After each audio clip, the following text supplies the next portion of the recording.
तो कहानी की शुरुआत में हम बहुत से लोगों को पानी में डूबते हुए देखते हैं। सभी मरने के करीब थे, लेकिन यहाँ पर एक लेडी अपनी बेटी को बचाने के लिए अपनी आखिरी सांस से भी उसे दे रही थी। सीन यहीं से कट होकर हम एक पुलिस ऑफिसर जेड से मिलते हैं, जिसे बीच पर किसी लाश के मिलने की खबर मिली थी। फौरन वो लोग इन्वेस्टिगेशन करने को पहुँचते हैं तो देखते हैं वहाँ एक के बजाय कई और लोगों की भी लाशें हैं। यहीं पर इन्हें एक छोटी बच्ची भी मिलती है जो भी जिंदा थी।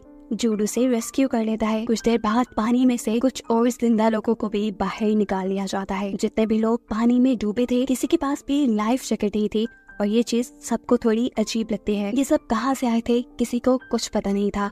जूड जब यही सवाल उस छोटी बच्ची से करता है तो लिया नाम की वो छोटी बच्ची बताती है कि मैं और मेरी मॉम फ्यूचर में होने वाली वॉर से भागकर यहाँ आए हैं। यानी कहानी में एक ट्विस्ट है। ये सब के सब लोग जो यहाँ बीच से निकाले जा रहे हैं, ये सब फ्यूचर से पास्ट में आए हैं। ये बात क्योंकि अभी एक छोटी बच्ची ने कही थी, इसीलिए कोई उसकी बात पे यकीन नहीं करता। यहाँ पर एक इन्वेस्टिगेशन टीम बुलाई जाती है जो सब लोगों से इन्वेस्टिगेशन करती है और इन्वेस्टिगेशन के दौरान कैलब नाम का एक सर्वाइवर इन लोगों को बताता है कि ये सच में फ्यूचर से पास्ट में आए हैं। फ्यूचर के इंसानों से बचते हुए, जिन्हें एपिक्स कहा जाता है। एपिक्स आम इंसानों से कहीं ज्यादा ताकतवर और कहीं ज्यादा ज़हीन है, क्योंकि जेनेटिक इंजीनियरिंग के जरिए उन सभी इंसानों को मॉडिफाई कर दिया गया है। और फ्यूचर में जो आम इंसान है, एपिक्स उन सब लोगों को मार देना चाहते हैं। एक लड़की है ना, यहाँ उन्हें बताती है कि वो और उसके डैड बहुत मुश्किल से काफी सारे चेक पॉइंट्स को पार करते हुए एक केव तक पहुँचे और इस केव में अर्ली 21st सेंचुरी का टाइम था। एमा जो कि इन्वेस्टिगेटर थी, वो उसे पूछती है तो क्या इस सब में कोई टाइम मशीन इन्वॉल्व है? क्या आप लोग किसी टाइम मशीन के जरिए यहाँ आए हैं? लेकिन इन सब लोगों के ना पे जवाब देने पर अब इन्वेस्टिगेटर्स का इनकी स्टोरीज पे बिलीव करना मुश्किल हो गया था। इन्वेस्टिगेटर एमा और जूड डिसाइड करते हैं कि वो इन सब की रिकॉर्डिंग को एनालाइज करेंगे। क्या ये सब झूठ कह रहे हैं या सच में ये लोग फ्यूचर से आए हैं? सीन कट होकर दोबारा हमें बीच का सीन दिखाया जाता है, जहाँ एक लड़की को एक फिशरमैन ने रेस्क्यू किया है। इस लड़की का नाम है रेस और ये हमारी कहानी की मेन कैरेक्टर है। यहाँ मौजूद सभी सर्वाइवर्स अब अपनी आगे आने वाली जिंदगी के लिए परेशान थे, जबकि कैलब तो अपनी इस नई जिंदगी के लिए शुक्र कर रहा था। कैलब से थोड़ी और इन्वेस्टिगेशन के दौरान एमा इन लोगों को बताती है कि इन सारे सर्वाइवर्स को अभी टेम्परेरी कैंप्स के अंदर भेज दिया जाएगा। लेकिन ये स्टोरी जो सर्वाइवर्स बता रही है, उस पर किसी को भी बिलीव करना मुश्किल है। वो चाहती थी कि कैलब उन्हें कोई ऐसा क्लू दे जिससे वो कहानी की तह तक पहुंच पाए। इतनी ही देर में इस कैंप के अंदर एक थॉमस नाम का आदमी आता है। वो हमें से कहता है कि मेरे पास कुछ इम्पोर्टेंट इन्फॉर्मेशन है जो कि मैं सिर्फ प्रेसिडेंट को ही बताऊंगा। मुझे अभी के अभी प्रेसिडेंट से मिलना है। जिस पर एमा उसे कहती है कि तुम्हें उस चीज के बारे में प्रूफ देना होगा, तभी तुम्हारी मीटिंग प्रेसिडेंट से करवाई जाएगी। जिस बात पर थॉमस एक और इतना बड़ा सच रिवील करता है कि वो लोग पहला ग्रुप नहीं जो यहाँ पास्ट में आए थे, उससे पहले भी एक ग्रुप यहाँ पास्ट में आ चुका है। और उसकी ये बात सुनकर एमा और भी ज्यादा शॉक रह जाती है। इनके अकॉर्डिंग ये लोग 108 साल पीछे आ चुके थे। सीन कट होकर हम रेस को देखते हैं जो किसी तरह चुपके से जूड की गाड़ी में आ बैठी थी। वो जिंदा थी, लेकिन अब उसे अपनी बेटी को ढूंढना था। उसे लग रहा था कि शायद उसकी बेटी ली मर चुकी है, इसीलिए वो जूड के सर पे गन पॉइंट करती है और उसे कहती है शराफत से मुझे वहाँ ले जाओ जहाँ तुम लोगों ने डेड बॉडीज को रखा है। जूड क्या भी करता, वो उसे वहाँ ले जाता है, लेकिन खुद वो गाड़ी से नहीं उतरता, ये कहते हुए कि उसके पास अंदर जाने की क्लियरेंस नहीं है। रेस अकेले ही उस जगह के अंदर जाती और जाते ही वो वहाँ की इलेक्ट्रिसिटी बंद कर देती है। हर तरफ अब अंधेरा हो रहा था। इसी अंधेरे का फायदा उठाते हुए चुपके से एक लाइट के जरिए रेस अपनी बेटी को इन डेड बॉडीज में ढूंढने लग गई। लेकिन उसकी बदकिस्मती कि यहाँ पर उसे सिक्योरिटी वालों ने देख लिया। इससे पहले सिक्योरिटी वाले उसे पकड़ लेते, वो यहाँ अपनी अच्छी स्किल्स दिखाती है और इन दोनों को ही हराते हुए वहाँ मौजूद कांच की खिड़की तोड़ते हुए यहाँ से भागने में कामयाब हो जाती है। रेस की ये सारी स्किल्स सीसीटीवी फुटेज में एमा और उसके साथी देखकर इम्प्रेस हो चुके थे, जबकि जूड इस सब के लिए परेशान था। वो हमें से कहता है मुझे ये रेस ठीक नहीं लग रही, जिस पर एमा उसे कहती है अच्छा ठीक है, तुम इसे कभी दोबारा इंटरेक्ट मत करना। सीन कट होकर हमें दिखाया जाता है कि सभी रिफ्यूजीज को एक समर कैंप में ले जाया जा चुका था। ये पूरी की पूरी जगह जंगलों में थी। यहाँ लिया को यानी रेस की बेटी को कैलब के साथ रखा जाता है, जो उसे खुशी खुशी अपने साथ रखने में मान भी गया है, क्योंकि वो उसे बिल्कुल अपनी बेटी जैसी लगती है। सीन कट होकर हमें पता चलता है कि एमा को अपने एक एजेंट के शदीद जख्मी होने की खबर मिली है।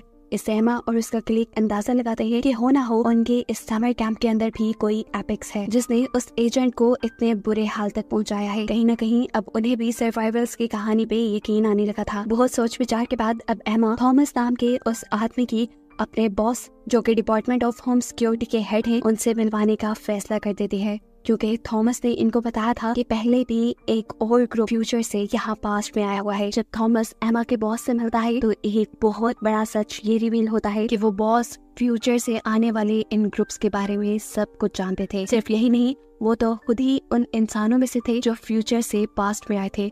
वो थॉमस से कहते हैं, तुमसे ज्यादा अरसा हो गया है मुझे यहाँ रहते हुए, मैं सब कुछ जानता हूँ। सीन कट होकर हमें जूड के घर का सीन दिखाया जाता है, जहाँ चुपके से रेस घुस आई थी। जूड उसे चोर समझते हुए उसके ऊपर गन दान चुका था, लेकिन यहाँ पर रेस उसे बताती है कि मेरा यहाँ आने का कोई गलत मकसद नहीं, मैं सिर्फ अपनी बेटी को ढूंढना चाहती हूँ और इस सब में उसे जूड की मदद की जरूरत है। जूड तैयार हो जाता है, लेकिन सिर्फ इस शर्त कि वो अपनी पूरी कहानी शुरू से आखिर तक जूड को बताएगी। जिसके बाद सीन्स यहीं से कट होकर फ्यूचर में चले जाते हैं। हमें पता चलता है कि रेस भी एक एपिक्स है, यानी एक सुपर ह्यूमन है। फ्यूचर में आम इंसानों को बहुत हकीर समझा जाता है, यहाँ तक कि बहुत से इंसानों को तो एपिक्स मार भी रहे थे। रेस इस टाइम एक ऐसे कैंप के अंदर जाती है जहाँ पे बहुत सारे इन्फेक्टेड इंसान है और अपने मरने की आखिरी घड़ियां गिन रहे हैं। एपिक्स यहाँ आने से नहीं डर रहे, क्योंकि वो इस वायरस से पहले से ही इम्यून है। इसी कैंप के अंदर रीस को एक बेबी मिलती है जो अभी तक इस इन्फेक्शन का शिकार नहीं हुई थी। ये बहुत ही प्यारी थी। रेस को उससे देखते ही एक अजीब सा प्यार हो गया, इसीलिए रेस यहाँ पर इस बेबी को उठा लेती है। लेकिन उनको तो यहाँ सभी इंसानों को मारने का हुक्म मिला था। तब इस बच्चे को बचाने के लिए रेस यहाँ अपने ही एपिक साथियों को मार चुकी थी, जिसके बाद वो इसी बच्ची को लेकर अपने घर आ गई। रेस का हस्बैंड भी इस बच्चे को रखने को तैयार नहीं था, लेकिन रेस उसे जिद करती है और किसी तरह उसे मना लेती है। लेकिन यहाँ उसके हस्बैंड उसे धोखा देते हैं और इस बच्चे को अपने घर पे रखने वाली बात वो लीडर्स को बता देते हैं। उसे ये जानकर बहुत ही ज्यादा दुख हुआ था कि उसके अपने ही हस्बैंड ने उसे धोखा दे दिया था। उसे में वो यहाँ खड़े हुए सभी एपिक्स को मार देती है सिवाय अपने हस्बैंड की। वो जानती थी कि अब उसे और उसके बेटे को मार दिया जाएगा। दोनों की ही जान बचाने के लिए वो जल्दी से घर आकर पैकिंग करती है और अपनी बेटी को लिए वो एक ट्रांसपोर्टर पे चली जाती है, जहाँ से उन्हें टाइम ट्रैवल करके यहाँ आना था। सब कुछ बिल्कुल नॉर्मल चल रहा था, पर अचानक से उनके ट्रांसपोर्टर में कोई खराबी आ गई और ये सब के सब डूब गए इसी पानी में। ये वही सीन है जो हमने कहानी के शुरू में देखा था। इस एक्सीडेंट पे बहुत से लोग मारे गए, सिर्फ चंद ही लोग बचे थे। सीन कट होकर हमें समर कैंप में दिखाया जाता है कि सभी रिफ्यूजीज का डीएनए टेस्ट करवाया जा रहा है। रेफ्यूजीज को बताया जा रहा था कि इस डीएनए टेस्ट से वो ये पता चला पाएंगे कि ये रेफ्यूजीज आखिर आए कहाँ से हैं, लेकिन असल में वो इस डीएनए टेस्ट से ये पता चलाना चाहते थे कि आखिर इनके ग्रुप में एपिक्स कौन है। दूसरी तरफ जूड रीस की कहानी सुनने के बाद उसे उसकी बेटी से मिलवाने के लिए मान चुका था, लेकिन इससे पहले कि वो अपना वादा पूरा कर पाता, उसके सामने आ जाते हैं रेफ्यूजीज के इंटरव्यू की वीडियोस, जिसमें उन्होंने बताया था कि कैसे एपिक्स ने उनके ऊपर जुल्म किए, वहाँ एक जंग कर दी। ये सारी बातें रीस के लिए जूड का दिल बदल देती हैं और वो फौरन रीस को जाकर अपने घर में लॉक कर देता है। फौरन वो एमा को कॉल करता है और उसे ये खबर देता है कि उसने एपिक्स को पकड़ लिया है। वो चाहता था कि एमा अकेले उससे मिलने के लिए आए। एपिक्स की मिलने की खबर वो अभी किसी को न दे, ताकि ये लोग फैसला कर पाए कि इन्हें रीस की मदद करनी भी है या नहीं। लेकिन यहाँ एमा उसका भरोसा तोड़ देती है और अपने बॉस को ये सच्चाई बता देते हैं कि एपिक्स मिल गई है। जूड नहीं जानता था कि रीस ने दरवाजे के पास खड़े होकर उसकी और एमा की सारी बातें सुन ली हैं और उसने ये बात भी पता चला ली है कि उसकी बेटी ओल्ड समर कैंप्स में है। वो अब ये अंदाजा लगाने लग जाती है कि आखिर कैसे वो इस जगह से निकलेगी। इससे पहले कि वो कुछ कह पाती, एमा यहाँ अपनी पूरी पुलिस फोर्स को लेकर आ चुकी थी, जो सब मिलकर एमा के ऊपर हमला करते हैं। लेकिन यहाँ एमा अकेली ही इन सब से लड़ती है और इनके खोले हुए दरवाजे से वहाँ से बाहर जाकर पानी में जब कर देती है। आसान लफ्जों में वो यहाँ से भागने में कामयाब हो गई थी और इस सारे वाकये की खबर जैसे ही जूड को मिली तो जूड पूरी तरह टूट चुका था। उसे अब एमा पे भरोसा नहीं रहा था। वो एमा को फोन करके बता भी देता है कि अब वो इस प्रोजेक्ट में और एमा का साथ नहीं दे पाएगा। ये कहते ही उसने फोन रख दिया। ये प्रोजेक्ट छोड़ने के बाद वो अपनी नॉर्मल लाइफ में वापस आ चुका था, जहाँ उसकी एक फैमिली थी, उसका एक बेटा था। रीस भी अब पानी से निकल कर एक स्टोर में आ जाती है, जहाँ आते ही उसने अपने ऊपर लगी हुई गोली का इलाज किया और फिर स्टोर के डोर पे एक खतरनाक मैसेज लिखते हुए वहाँ से भाग गई। दूसरी तरफ समर कैंप के अंदर हम दोबारा थॉमस से मिलते हैं, जिसकी एमा के बॉस से मीटिंग हो चुकी है। मार मार के उसने थॉमस को इस बात पे एग्री कर लिया था कि वो सच्चाई यहाँ किसी को भी नहीं बताएगा कि असल में बॉस भी फ्यूचर से आए हुए हैं। ना सिर्फ ये, वो तो थॉमस को अपनी मदद करने के लिए भी मना लेता है और उसे जिम्मेदारी देता है कि वो मेक श्योर करे कि सभी रेफ्यूजीज उनके ऑर्डर्स को फॉलो कर रही हूँ। कैंप पे ही रेफ्यूजी हैना को कोई आदमी तंग करने लगा था। वो इस चीज से बहुत ज्यादा खौफ में आ चुकी थी। इसके बारे में वो यहाँ पुलिस ऑफिसर को भी बताती है, लेकिन पुलिस ऑफिसर उसकी बात पे ध्यान नहीं देते। वो इस कैंप से भागना चाहती थी, लेकिन जब कोई उसकी बात सुनने को तैयार नहीं होता तो वो पुलिसमैन की कार में छुप कर ही यहाँ से बाहर निकलने में कामयाब हो जाती है। सीन कट होकर हमें जंगल का सीन दिखाया जाता है, जिस जंगल को चारों तरफ से पुलिस ने घेरा हुआ है, क्योंकि ये जंगल उस स्टोर के करीब था जिस स्टोर पे रीस एक मैसेज लिख कर आई थी। वो लोग जानते थे कि रीस यहीं कहीं छुपी होगी। हम भी रीस को यही पत्तों में छुपा हुआ देखते हैं, जो कि अचानक से एक पुलिस ऑफिसर के ऊपर हमला करके उसे मार देती है। दूसरी तरफ एमा को खबर मिलती है कि रीस की बेटी लिया की तबीयत बहुत ज्यादा खराब हो रही है। उसे क्या मसला है वो कैंप के डॉक्टर्स नहीं पहचान पा रही है, इसीलिए वो एक स्पेशल डॉक्टर को अपने कैंप में बुलाती है। कैंप में वो ये भी नोटिस करती है कि थॉमस अपने लोगों को ये समझा रहा था कि सभी को अथॉरिटीज के ऑर्डर्स मानने चाहिए और बार बार ये बात करना छोड़ देनी चाहिए कि ये लोग फ्यूचर से आए हैं। यहाँ है ना, जो पुलिस की गाड़ी के जरिए भाग आई थी उसे हम पार्क में देखते हैं। इसी पार्क में जूड भी अपने बेटे के साथ आया हुआ था। यहाँ पर हैना की मुलाकात एक रेफ्यूजी मार्शल से होती है, जो भी यहाँ पर एंजॉय करने लग जाता है। हैना जिस पुलिस ऑफिसर की गाड़ी से यहाँ तक आई थी, उस पुलिस ऑफिसर को जब अपनी गाड़ी की डिक्की में हैना का स्कार्फ मिला तो वो जान गए कि हैना इसी पार्क में है। बिना वक्त आया कि वो पार्क में जाकर हैना को पकड़ लेते हैं। हैना को बचाने के लिए जब मार्शल उनसे लड़ाई करने लगता है तो यहाँ वो पुलिस ऑफिसर अपना बैज उसे दिखा देता है। इनकी लड़ाई को देखते हुए जूड भी यहाँ आ चुका था और ये दोनों अब हैना को लेकर वापस रेफ्यूजी कैंप में चले जाते हैं। सीन कट होकर दोबारा हमें जंगल का सीन दिखाया जाता है, जहाँ पुलिस ऑफिसर्स पूरे जंगल में हैं, लेकिन कहीं पर भी उन्हें रीस नजर नहीं आ रही। जैसे ही दो पुलिस ऑफिसर एक दरख्त के नीचे आते हैं तो एकदम से कोई दरख्त के ऊपर से जंप करता है। ये रीस ही थी जिसने एक ही मिनट में दोनों को काबू कर लिया था। एक ही मिनट में वो उन दोनों को मारकर गिराते हुए जंगल से बाहर निकल आती है, जहाँ पर एक और पुलिस ऑफिसर था। उसने मरे हुए पुलिस ऑफिसर की गन उठा ली थी, जो वो इस दूसरे पुलिस ऑफिसर के ऊपर पॉइंट कर लेती है। अपने आप को बचाने के लिए ये पुलिस ऑफिसर यहाँ एक खास डिवाइस का इस्तेमाल करता है, जिससे निकलने वाली आवाज रीस को टॉर्चर कर रही थी। लेकिन रीस यहाँ पर अपने आप को काबू पाते हुए तेजी से उस आदमी की गर्दन पकड़कर मोड़ते हुए उसे भी बेहोश कर देती है। जंगल में रीस सभी पुलिस ऑफिसर्स को मारने के बाद एक पुलिस ऑफिसर की गाड़ी लेकर शहर की तरफ निकल जाती है। पुलिस ऑफिसर्स के मरने की खबर जैसे ही जूड को मिलती है तो जूड इन्वेस्टिगेशन करने के लिए यहाँ पे आता है और उसे रीस के मारे हुए आखिरी पुलिस ऑफिसर के मुंह में एक पैगाम मिलता है, जिसमें लिखा था अब तुम तड़पोगे। ये पढ़ते ही जूड को सबसे पहले अपने बेटे का ख्याल आया। वो जैसे ही अपने घर पे गया तो उसका शक बिल्कुल ठीक था। रीस ने उसके बेटे को किडनैप कर लिया था। ये जानकर वो बुरी तरह रोने लग जाता है और तभी उसे रीस की कॉल आती है, जो जूड को बताती है कि उसी ने उसके बेटे को किडनैप किया है, लेकिन फिलहाल वो बिल्कुल ठीक है और ठीक ही रहेगा, सिर्फ इस शर्त पर कि जूड उसकी बेटी से मिलने में उसकी मदद करे। जूड भी मान जाता है क्योंकि अब उसके पास कोई दूसरा रास्ता नहीं था। अपने बेटे के फोन के जरिए वो कंटिन्यूअस अपने बेटे की लोकेशन को ट्रैक करना चाह रहा था, लेकिन अफसोस कि रीस उससे ज्यादा ज़हीन थी। उसने जूड के बेटे का फोन एक खाली कार में छोड़ दिया था। ना चाहते हुए भी अब उसे रीस का काम जल्दी से जल्दी करना था। वो जैसे ही रेफ्यूजी कैंप की तरफ जाता है तो यहाँ दूसरे ऑफिसर्स उसे रोक लेते हैं, क्योंकि जूड का अंदर आना मना था। जूड इन पुलिस ऑफिसर्स को चकमा देकर जैसे ही अंदर आने की कोशिश करता है तो सिक्योरिटी गार्ड्स उसे पकड़ लेते हैं। इससे पहले कि वो जेल चला जाता, सही वक्त पर उसकी बॉस एमा आकर उसे बचा लेती है। इस टाइम एमा की सवालिया नजर जूड से पूछ रही थी कि आखिर तुम कर क्या रहे थे। जूड उसे साफ साफ बता देता है अपनी और रीस के दरमियान में होने वाली डील के बारे में, साथ ही ये भी कि रीस ने उसके बेटे को किडनैप कर लिया है। अगर वो रीस की बेटी को उस तक ना लेके गया तो वो उसके बेटे को मार देगी। ये सुनकर एमा उसे कहती है आई एम सॉरी, मैं तुम्हारी कोई मदद नहीं कर सकती, क्योंकि रीस की बेटी ली एक बहुत ही बुरे वायरस से इन्फेक्टेड है। ये अगर बाहर लोगों में फैल गया तो दुनिया के खतरे में आने के चांसेस हैं। जूड खुद भी इस टाइम उस बच्चे को आइसोलेशन चैम्बर के अंदर दिख रहा था। एमा यहाँ उसे सारी कंडीशन बताकर और ये कहकर चली जाती है कि तुम इसे यहाँ से नहीं ले जा सकते। उसके जाने के बाद जूड यही सारी बातें डॉक्टर से कंफर्म करता है और डॉक्टर को कहता है इस लड़की का यहाँ से लेके जाना मेरे लिए बहुत जरूरी है।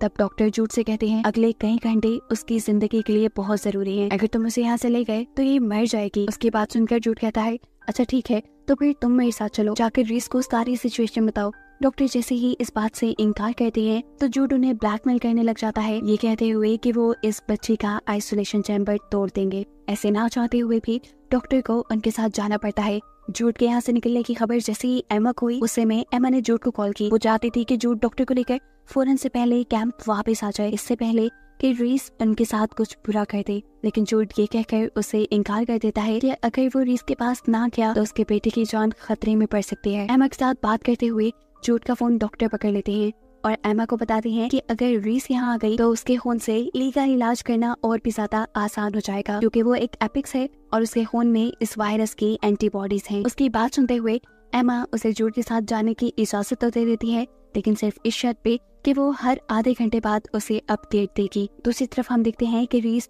जूड के बेटे को लेकर फिशिंग पे गई थी, जहाँ जाने का उसे बहुत ही ज्यादा शौक था। इसीलिए ओलिवर यानी जूड का बेटा खुश भी था। वो रीस से पूछता है कि क्या तुम्हारा कोई बेटा या बेटी नहीं? रीस जवाब देती है, हाँ मेरी बेटी है, हम कुछ ही देर में उससे मिलेंगे। रास्ते में डॉक्टर और जूड रीस के बारे में ही बातें करते हुए जा रहे थे। डॉक्टर का मानना था कि रीस सिर्फ एवोल्यूशन की वजह से जेनेटिकली स्ट्रॉन्ग है, जबकि दूसरी तरफ जूड का मानना था कि नहीं, इन इंसानों को स्पेशल लड़ने के लिए ऐसा बनाया गया है, इसलिए रीस उनके लिए खतरनाक साबित हो सकती है। खैर ये लोग अब रीस के पास पहुंच जाते हैं। डॉक्टर रीस को जाकर सारा कुछ एक्सप्लेन करती है कि कैसे ली बीमार है और उसका बाहर निकलना सारी दुनिया को रिस्क में डाल सकता है।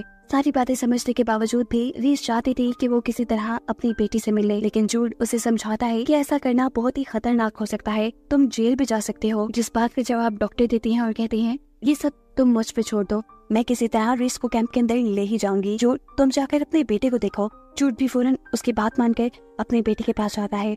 वो उससे मिलकर इतना खुश था कि उसकी आंखों से आंसू आने लगे थे। पुलिस स्टेशन के अंदर अब हम मार्शल को देखते हैं, जो एक पुलिस ऑफिसर से रेफ्यूजी कैंप का पता पूछ रहा है, क्योंकि दूसरा पुलिस ऑफिसर हैना को कैंप में ले गया था। वो उसके पास जाना चाहता था क्योंकि उसे हैना अच्छी लगने लगी थी, जबकि हैना तो इस टाइम अपने कैंप में एक चाकू बनाने की तैयारी में थी, जिससे वो उस आदमी पर हमला करती जो उसे हर रोज हरास करने के लिए उसके कमरे में आ जाया करता था। अपने कमरे से निकलने के बाद वो चुपके से इस आदमी का पीछा करती है और इससे पहले कि वो इस आदमी के ऊपर हमला कर देती, केलब उसे पकड़कर रोक देता है और कमरे में ले जाकर पूछता है, ये क्या कर रही थी तुम? तब हैना उसे बताती है कि ये लड़का उसे रोज रोज हरास करता है, इसलिए मैं उसे मारना चाहती थी। यहाँ हैना केलब को ये भी बताती है कि फ्यूचर में वो एपिक्स के साथ काम करती थी, इसीलिए लोगों को मारना उसके लिए बिल्कुल मुश्किल नहीं।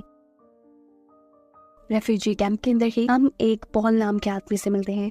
वो एक लड़की के पास बैठा हुआ था जो यहाँ स्केचिंग कर रही थी। पॉल उससे पूछता है, क्या तुम इंसानों के भी स्केच बना लेती हो? उसके हाँ में जवाब देने पर पॉल उससे रिक्वेस्ट करता है, क्या तुम मेरे लिए एक स्केच बनाओगी? वो इस लड़की से अपनी वाइफ का स्केच बनवाता है जिसे वो ढूंढना चाहता था। वो पहले ग्रुप के साथ माइग्रेट होकर यहाँ पास्ट में आई थी। ये स्केच लेकर वो एक पुलिस ऑफिसर के पास जाता है जो इस स्केच को एमा को दे चुका था। इस स्केच को देखते ही एमा एकदम से हैरान हो गई, ऐसे जैसे वो इस औरत को जानती हो। एमा जल्दी से गाड़ी लेकर किसी के घर जाती है। नॉक करने पे हम देखते हैं ये वही स्केच वाली लड़की थी, यानी पॉल की वाइफ। एमा उसके घर जाकर जब उससे उसकी कहानी जानती है तो ये औरत बताती है कि हाँ सच में वो पॉल की वाइफ है। उनकी शादीशुदा जिंदगी काफी अच्छी गुजर रही थी, लेकिन सिर्फ तब तक जब तक पॉल ने एक कल्ट ग्रुप को ज्वाइन नहीं किया था। ये कल्ट ग्रुप मानता था कि ये लोग फ्यूचर से आए हैं, यानी इस औरत का इशारा रेफ्यूजीज की तरफ था। एमा उसकी स्टोरी सुनकर कंफ्यूज हो जाती है और कहती है, क्या तुम्हारे पास इस चीज का कोई एविडेंस है? वो औरत कहती है हाँ, और यहाँ से उठकर कुछ पेपर्स लेने के लिए चली जाती है। जिस दौरान वो यहाँ नहीं थी, एमा उसके घर का विजिट करती है और उसे एक पिक्चर में अपने बॉस भी नजर आते हैं। इससे पहले कि एमा इस पिक्चर के बारे में उस औरत से कोई भी सवाल करती, एकदम से वो औरत पीछे से एमा के ऊपर शूट कर देती है। नेक्स्ट सीन में हम देखते हैं कि डॉक्टर रीस को रेफ्यूजी कैंप के अंदर ले आए हैं, जहाँ लेके मेडिसिन बनाने के लिए रीस खुद अपना ब्लड निकाल के डॉक्टर को देती है। उसकी हिम्मत और जुर्रत को देखकर डॉक्टर भी उससे इम्प्रेस हुए बगैर नहीं रह सकी थी। मेडिसिन बनाते हुए वो रीस से काफी सारी सवाल कर लेती है, लेकिन इस सब के नतीजे में रीस को गुस्सा आ जाता है। अभी मेडिसिन पूरी तरह तैयार नहीं हुई थी कि लैब में डॉक्टर को ली की हालत ज्यादा खराब होने की खबर मिलती है। ये खबर सुनकर तो रीस की भी हालत खराब हो गई थी। डॉक्टर उसे भी हौसला देती है और फिर तैयार हुई मेडिसिन को लेकर जल्दी से ली को जाकर दे देती है। इस मेडिसिन को लगाते ही हैरानकुन तौर पे ली ने बहुत जल्दी रिकवर करना शुरू कर दिया था। दूसरी तरफ जूड, जो कि एमा से कांटेक्ट करने की कोशिश कर रहा था, वो एमा से कांटेक्ट नहीं कर पाता क्योंकि हम जानते हैं कि एमा को तो उस औरत ने मार दिया है। इतनी देर में जूड के पास एक दूसरा पुलिस ऑफिसर आता है और बताता है कि उन्हें एक अनआइडेंटिफाइड आदमी की बॉडी मिली है जिसे रीस यहाँ तक लेकर आई थी। बात थोड़ी कंफ्यूजिंग थी इसीलिए जूड इस केस को खुद ले लेता है। अभी वो केस फाइल पढ़ ही रहा था कि दूसरा ऑफिसर आकर उससे एमा के बारे में पूछता है, जिसकी कहीं खबर नहीं मिल रही थी। जूड को लगा कि जरूर एमा के गायब होने के पीछे भी रीस का ही हाथ है, इसीलिए वो हर वो जगह चेक करता है जहाँ रीस गई थी। जूड वापस ऑफिस में आ जाता है और एमा के बॉस की इंफॉर्मेशन निकलवाता है। इतनी ही देर में इन्हें ये खबर मिलती है कि मार्शल की फैमिली का भी कार एक्सीडेंट हुआ था। हो भी सकता था कि इस डेड बॉडी का इस एक्सीडेंट से कोई ताल्लुक हो, इसीलिए ये लोग कड़ी से कड़ी मिलाना शुरू कर देते हैं और मार्शल को इन्वेस्टिगेशन के लिए बुलाया जाता है। मार्शल भी मरे हुए आदमी की लाश को आइडेंटिफाई कर लेता है और सीन यहीं से कट होकर हमें एक्सीडेंट का फ्लैशबैक दिखाया जाता है, जहां हमें मालूम हुआ कि इस एक्सीडेंट में एमा के बॉस और पॉल की वाइफ दोनों ही मुलविस थे। ये दोनों फ्यूचर से ही आए थे और यहाँ ये अपना एपिक्स को खत्म करने का प्लान भी बनाते हैं।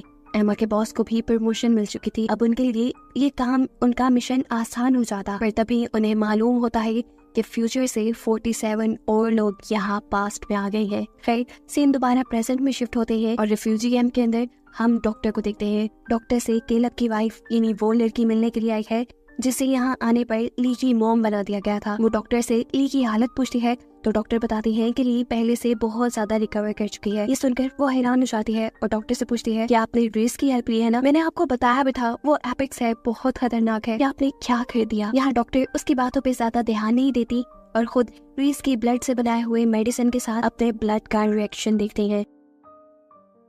माइक्रोस्कोप के नीचे वो ये देखकर हैरान थी कि उसके ब्लड में बहुत सारे पॉजिटिव चेंजेस आ रहे थे। खैर अभी के लिए वो रीस के पास जाती है और उसे उसकी बेटी की हालत के बारे में बताती है। वो रीस को लिया की फोटो भी दिखाती है और कहती है कि जल्द ही मैं कोशिश करूंगी कि लिया को हॉस्पिटल में एडमिट कर दिया जाए, वहाँ से तुम दोनों का भागना आसान हो जाएगा। इसके बाद रीस एक ऐसे आदमी के पास जाती है जिसके माफियाज के साथ बहुत सारे कनेक्शंस थे। वो चाहती थी कि इस आदमी के जरिए वो यहाँ रहने के लिए अपने और अपने बेटी के लीगल डॉक्यूमेंट्स बना ले। किलर का रीस को अपने बॉस के पास ले जाता है, जहाँ रीस जाकर उससे अपने मकसद की बात करती है। उसे लीगल डॉक्यूमेंट्स चाहिए थे जिसके बदले वो माफिया को पैसा भी देने वाली थी, लेकिन माफिया को रीस पे यकीन नहीं था। वो यहाँ अपने आदमियों के जरिए रीस को पकड़वाने ही वाला था, लेकिन रीस उल्टा उस आदमी को ही पकड़कर उसकी पिटाई करके बुरा हाल कर देती है और फिर माफिया के हेड से कहती है ये बैग खोलो। बैग के खोलने पे ये देखते हैं कि उसमें बाकी बहुत सारा पैसा था। सीन कट होकर दूसरी तरफ हम पुलिस ऑफिसर को एक एटीएम के पास देखते हैं जहाँ का पैसा चोरी हो चुका था। जाहिर सी बात थी, ये हम सबको ही समझ आ रहा था, ये पैसा किसी और ने नहीं बल्कि रीस ने ही चुराया था। दूसरी तरफ डॉक्टर और एमा के बॉस के दरमियान में मीटिंग होती है, जहाँ डॉक्टर उनको ये खुशखबरी देती है कि ली की हालत काफी अच्छी है, वो भी रीस की ब्लड की वजह से। डॉक्टर ने ये खबर उन्हें दे तो दी थी, लेकिन वो नहीं जानती थी कि ये अच्छी खबर उसी के ऊपर भारी पड़ जाएगी, क्योंकि बॉस उसे रीस और लिया के मिलाने की वजह से जॉब से निकाल देते हैं। ये सारी बातें जानकर डॉक्टर को बहुत ही ज्यादा गुस्सा आ रहा था। वो गुस्से में इस कैंप से बाहर निकल आती है। उसकी तबीयत भी खराब हो रही थी, जिसके चलते वो रीस को कॉल करती है। उसे अर्जेंट अपने लिए रीस का ब्लड सैंपल चाहिए था, लेकिन रीस ये देने से इनकार कर देती है क्योंकि उसे अपनी बेटी के अलावा किसी की परवाह नहीं थी। उसके खुद खर्ची से झुंझलाकर डॉक्टर ने फोन साइड पे फेंका और इतने में ही सीवियर हार्ट अटैक आने की वजह से वो बेहोश हो गई, जिसके बाद उसे हॉस्पिटल में होश आया। सिंकट होकर हम रीस को देखते हैं जो अब वापस जाकर गैंगस्टर से कुछ वेपन्स खरीदती है जो ली को बचाने के मिशन में उसके काम आने वाले थे। जबकि दूसरी तरफ जूड एक मार्टिन नामी आदमी से मिलता है। ये प्राइवेट इन्वेस्टिगेटर था जो इसकी इस केस पे मदद करने वाला था। मार्टिन की दी हुई इंफॉर्मेशन से जूड को ये मालूम हो जाता है कि कहीं ना कहीं उनके बॉस भी इस सारे केस के अंदर इन्वॉल्व है। सीन कट होकर हम 27 लोगों के एक ग्रुप को देखते हैं। पता चला है कि ये वो ग्रुप है जो पहले फ्यूचर से माइग्रेशन करके यहाँ पे आया था। इनके दरमियान होने वाली बातों से हमें मालूम हुआ कि ये लोग एपिक से अपनी जान और आम इंसानों को फ्यूचर में बचाने के लिए यहाँ आए। इन सभी लोगों ने अपनी आइडेंटिटी चेंज कर ली थी और ये आम इंसानों के साथ घुल मिल कर रहने लगे थे। इनका मिशन था कि ये फ्यूचर में एपिक्स को बनने से रोके, लेकिन फ्यूचर से आने वाले दूसरे ग्रुप ने जैसे इनका सारा ही प्लान फेल कर दिया था, इसीलिए अब ये दूसरे माइग्रेट हुए ग्रुप को मारना चाहते हैं ताकि उनका ये सीक्रेट ही रहे कि वो भी फ्यूचर से आए हैं। और इस चीज की शुरुआत पॉल की वाइफ अपने हस्बैंड को झांसा देकर मारने से कहती है, क्योंकि उसने ही अपनी वाइफ का सच सबसे पहले एमा को भी बता दिया था, जिसकी वजह से इस औरत को एमा का मर्डर करना पड़ा। पॉल को मारने से पहले पॉल की वाइफ उसे अपने बातों में लगाकर उससे एक ऐसी वीडियो भी बनवा चुकी थी जिसके जरिए वो लोगों तक ये झूठी खबर फैला दे कि ये लोग फ्यूचर से नहीं आए बल्कि ये एक कल्ट का हिस्सा है।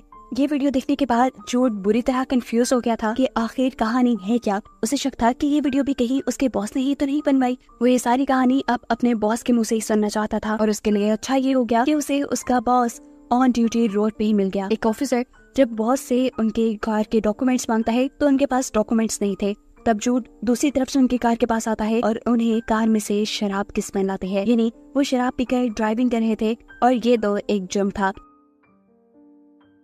इसी जुर्म में वो बॉस को पकड़ लेते हैं। ये खबर जब मेयर को मिलती है तो मेयर जूड पे गुस्सा होती है और किसी भी कीमत पर उनके बॉस को रिलीज करने के ऑर्डर देती है। ये सब वो गैर कानूनी तौर पे कर रही थी, इसीलिए जूड भी उन्हें ब्लैकमेल कर सकता था। जूड उन्हें कहता है रेफ्यूजीज के बारे में कुछ सोचा, वो कब आजादी से अपनी जिंदगी गुजार पाएंगे। अपने आप को छुड़वाने के लिए यहाँ उनके बॉस उसे कहते हैं, अच्छा ठीक है, मैं रेफ्यूजीज को एक दिन के लिए टाउन में घूमने की इजाजत दे देता हूँ। ये खबर सुनने के बाद जूड थोड़ा सेटिस्फाई तो हुआ था, लेकिन इसमें भी बहुत सी शर्तें थी। रेफ्यूजीज को ट्रैकिंग ब्रेसलेट पहनाकर यहाँ से निकाला जा रहा था। ली और हैना कैलेब की वाइफ के साथ पहले ग्रुप में यहाँ से बाहर टाउन में निकलने वाले थे।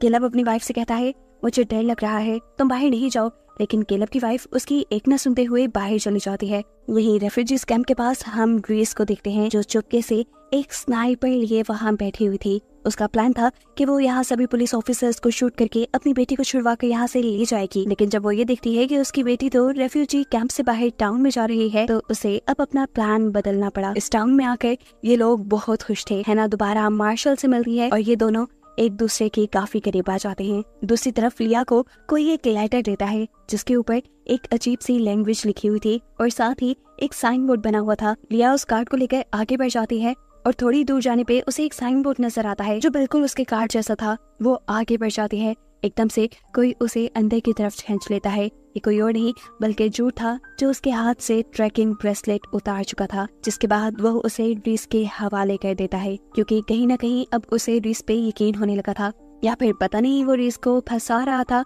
लेकिन अलबत्ता रीस फौरन ही अपनी बेटी को यहाँ से लेकर भाग जाती है। शहर से बहुत दूर ये लोग एक होटल में आ जाते हैं। इनके पास अब माफिया की तरफ से हासिल की हुई नई आइडेंटिटीज भी थी, जिसके जरिए ये लोग इस शहर में रह सकते थे। टाउन से बाहर पहुंचाने पर रीस को मालूम होता है कि ली के पास जो टॉय था उसके अंदर भी एक ट्रैकर लगा हुआ था। ये बात उसके लिए काफी खतरनाक थी। वो इस टॉय को इसी होटल में छोड़कर ली को लेकर जितना तेजी से हो सकता था यहाँ से भागती है, लेकिन रास्ते में उसका टायर ब्रस्ट हो जाता है। एकदम से उसके ऊपर फोर्सेस हमला कर देते हैं, जिसके नतीजे में रीस बेहोश हो चुकी थी, जबकि ली को इन लोगों ने पकड़ लिया था। यहाँ एक आदमी किसी को कॉल करके बताता है कि हमने अपना टारगेट कंप्लीट कर लिया है। रीस को जब होश आया तो उसने अपने आप को एक ऑपरेशन बोर्ड के ऊपर पाया। एमा का बॉस और पॉल की वाइफ दोनों ही उसके ऊपर नजर रखे हुए थे। वो एक डॉक्टर से उसका ऑपरेशन स्टार्ट करने को कहते हैं, लेकिन डॉक्टर ये कहते हुए ऑपरेशन करने से इनकार कर देता है कि इसका डीएनए निकालना उसकी जान को खतरे में डाल सकता है। अब डॉक्टर को तो ये लोग अपने मिशन की सच्चाई नहीं बता सकते थे, इसीलिए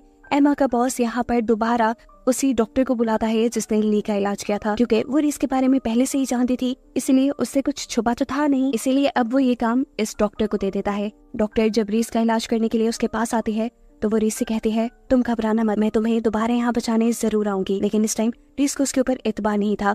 डॉक्टर ने फिलहाल एमा के बॉस का काम भी कर दिया था, जिसके बाद वो यहाँ से जाने लगी थी। लेकिन जाने से पहले बॉस उसका पूरा बैग चेक करते हैं, जिसके अंदर से उन्हें कुछ नहीं मिलता। बाहर जाने पे हम देखते हैं कि डॉक्टर ने रीस का ब्लड सैंपल चुरा लिया था, जिससे वो अपने लिए एक मेडिसिन बनाना चाहती थी। सीन कट होकर रेफ्यूजी कैंप में हम एक नोमी नाम की लड़की को देखते हैं। नोमी ने अपना पूरा का पूरा कमरा अजीबोगरीब राइटिंग से भरा हुआ था। कैलेब की वाइफ रेबिका जो उसके ऊपर नजर रखती थी, उसे समझ नहीं आता था कि वो ऐसा क्यों करती है। एक दिन वो ये फैसला कर लेती है कि वो जाकर नोमी से पूछेगी कि आखिर उसने दीवारों पे क्या लिखा हुआ है। वो जब रात में उसके कमरे में जाती है तो देखती है कि पहले से ही बहुत से लोग उसके रूम में हैं। नोमी उसे भी खुशी से अपने पास बुलाते हैं और यहाँ इन सबको अपनी बातों में लगाते हुए वो सबको कहती है कि मैं एक प्रॉफिट हूँ। रेबिका भी उसकी बातों में आ चुकी थी, ये जाने बगैर कि लैंग्वेज जो उसने यहाँ लिखी थी वो एपिक्स की लैंग्वेज थी। बढ़ते बढ़ते ये बात शहर में भी फैल जाती है और लोग रेफ्यूजीज को आजाद करने के लिए धरना देना शुरू कर देते हैं।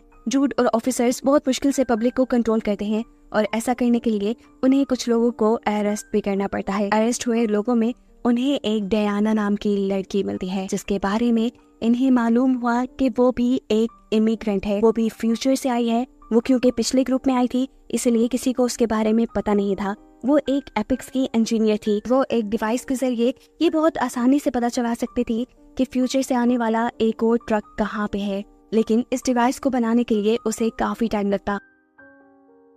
वो इस डिवाइस को बनाना शुरू कर देती है जिसमें जूड उसकी हेल्प कर रहा था। यहाँ डियाना जूड को ये सच्चाई भी बता देती है कि एमा का बॉस और पॉल की वाइफ भी उसी के साथ फ्यूचर से यहाँ आए थे। खैर सीन कट होता है और हम देखते हैं कि डॉक्टर जूड के घर पे पहुंची है। वो जूड को रीस के मुसीबत में होने की खबर देती है और उससे मदद मांगती है। रीस जो अभी तक उसी कैद में थी, उसे अपनी बेटी के वियंस आ रहे थे, जो वियंस उसे बहुत ज्यादा दुख दे रहे थे। वो जोर जोर से चिल्लाती है, जिसे सुनकर यहाँ मौजूद डॉक्टर उसके करीब आ जाता है। वो उसे कम डाउन करने के लिए एक ऐसी डिवाइस ऑन करता है जिसमें से हाई फ्रिक्वेंसी नॉइसेस निकल रही थी। वो देखता है कि जैसे वो इस डिवाइस की पिच ज्यादा कर रहा था, वैसे वैसे रीस की धड़कनें कम होती जा रही थी। इसीलिए वो डिवाइस की पिच फुल हाई करके यहाँ से चला जाता है, जिसकी वजह से रीस की धड़कनें रुक जाती हैं। वो तो ये देखकर सेटिस्फाई हो चुका था, लेकिन न जाने एकदम से कहां से रीस के अंदर इतनी ताकत आ गई कि ना तो सिर्फ वो होश में आई, बल्कि उसने तो यहाँ पे अपनी कैद भी तुड़वा ली थी। ऐसा करते देखकर उसे यहाँ पकड़ने के लिए गार्ड्स आ जाते हैं, लेकिन इतनी ही देर में जूड और डॉक्टर भी उसकी मदद को वापस यहाँ आ चुके थे। इन्हें देखकर वो काफी सेटिस्फाइड होती है। यहाँ से निकलने से पहले वो अपनी ब्लड से बनाई उन पॉइजनस मेडिसिन को खत्म करती है, जिसके जरिए एमा के बॉस और पॉल की वाइफ ने सभी इमिग्रेंट्स को मारने का प्लान किया हुआ था। लेकिन इससे पहले कि ये लोग यहाँ से निकल पाते, डॉक्टर को यहाँ का एक आदमी पकड़कर जूड को ब्लैकमेल करने लग जाता है। जूड भी इस सूरत-ए-हाल नाजुक देखकर अपने वेपन नीचे कर चुका था, लेकिन पीछे खड़ी हुई रीस जूड की पैंट में एक और गन दिखती है और बिना वक्त ज़ाया किए वो गन निकाल कर पीछे से उस लड़के को शूट कर देती है। फाइनली रीस अब आजाद हो गई थी। वो यहाँ से चली जाती है, जबकि हमें दिखाया जाता है कि डॉक्टर ने उसके ब्लड से जो अपने लिए एक एंटीडोट बनाया था, वो बहुत ही ज्यादा ताकतवर था। 93% इस एंटीडोट के चांसेस थे कि उससे कोई भी इंसान मर सकता था, लेकिन 7% ये भी चांसेस थे कि इस एंटीडोट से एक इंसान के अंदर की सभी बीमारियां ठीक की जा सकती थी। यही सोचते हुए डॉक्टर वो एंटीडोट उठाकर अपने अंदर इंजेक्ट कर लेती है। एक सेकंड के लिए तो वो ऐसे ठीक हो गई जैसे उसे कभी कुछ हुआ ही ना हो, लेकिन अगले ही सेकंड वो वहाँ पर बेहोश हो गई। ऐसा भी हो सकता था कि वो मर गई हो। खैर जूड अब जैसे ही अपने घर वापस पहुँचता है तो उसे अपने कलीग के जरिए पता चलता है कि डियाना नाम की वो लड़की जो डिवाइस बना रही थी, वो उस डिवाइस को आधा ही बना छोड़कर वहाँ से जा चुकी है, क्योंकि उसे मालूम हुआ था कि उसकी वाइफ दूसरे माइग्रेंट हुए लोगों में आई है। कुछ ना समझ आने पर जूड इस डिवाइस को उठाकर संभाल लेता है और ये लोग अब रेफ्यूजी कैंप की तरफ पहुंच जाते हैं। अब क्योंकि इन सबको ये बात मालूम थी कि बॉस इन सभी इमिग्रेंट्स को मारना चाहते हैं, तो बस जूड, उसका कुलीग रीस और केलब ये सब मिलकर इनकी जानों को बचाने के मिशन पे लग चुके थे। इन्हें किसी भी तरह इन रेफ्यूजीज को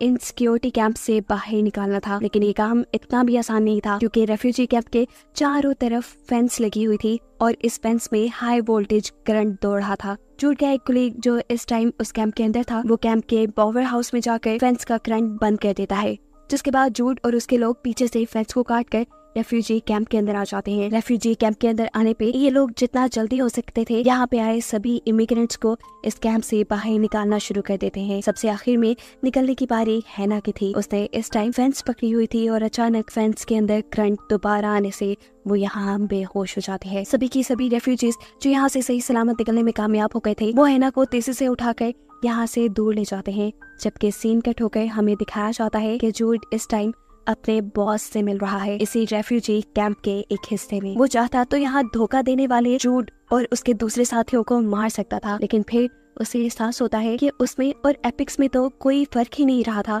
एपिक्स आम इंसानों पर जुल्म कर रहे थे और वो एपिक्स के खतरे को खत्म करने के लिए इन बेचारे इमिग्रेंट्स को मारना चाहता था, सिर्फ इस खौफ में कि कहीं इनके अंदर कोई एपिक्स ना हो। वो भी तो एक जल्लाद बन गया था। इस चीज का एहसास होने पे वो यहाँ अपने ही साथियों को मार देता है जो बाकी इमिग्रेंट्स को मारना चाहते थे, जिसके बाद उसने जूड और उसके कलीग को यहाँ से जाने दिया। फाइनली जूड का मिशन पूरा हो चुका था। उसने सभी रेफ्यूजीज की जान बचा ली थी, पर रेफ्यूजीज की मुश्किलें अभी पूरी तरह खत्म नहीं हुई थी। इस वाक़ये के 2 हफ्ते बाद हमें दिखाया जाता है कि जूड ने सभी रेफ्यूजीज की आइडेंटिटीज बनाई थी, जिनके जरिए वो आसानी से इस शहर में रह सकते थे। साथ ही साथ उसने सभी इमिग्रेंट्स के डाटा को भी डिस्ट्रॉय कर दिया था डियाना की बनाई हुई उस हाफ डिवाइस से ही। अब कोई भी कभी भी इन इमिग्रेंट्स को नहीं पहचान पाएगा। अब ये खबर जैसे ही गवर्नमेंट के पास पहुंचती है तो वो जूड और उसके साथियों को इन्वेस्टिगेशन के लिए बुला लेते हैं, लेकिन इन्वेस्टिगेशन के दौरान उन्हें ऐसा खास कोई सबूत नहीं मिलता जिससे वो ये पता चला पाए कि यहाँ कोई फ्यूचर से भी लोग आए थे और उनको जूड और उनके साथियों ने आजाद कर दिया था। कहानी के आखिरी सीन में हम देखते हैं कि केलब को अपनी गुमी हुई बेटी मिल चुकी है, जो यहाँ आम इंसानों के साथ बड़े मजे से रह रही थी। और अब वो एक यूनिवर्सिटी स्टूडेंट थी। वो अपने डैड से पहले यहाँ माइग्रेशन करके इसलिए आई थी क्योंकि उसके अंदर एक्स्ट्रा ऑर्डिनरी एबिलिटीज थी, इसीलिए एपिक्स ने उन्हें कैद कर लिया था। इसके अलावा भी एक्स्ट्रा कैपेबिलिटीज किसी और के अंदर भी आई थी, और ये कोई और नहीं बल्कि थी डॉक्टर, जिसने अपनी बॉडी के अंदर रीस के बनाए एंटीडोट का इंजेक्शन लगा लिया था। आज उसे काफी दिन के बाद होश आया था, वो भी एपिक्स की एबिलिटीज के साथ। वो यहाँ इतनी ताकतवर हो गई थी कि वो अपने लिए भेजे हुए दुश्मनों को मारकर इस हॉस्पिटल से भागने में कामयाब हो जाती है। और इसे दिखाते हुए ये सीजन यहीं खत्म हो जाता है।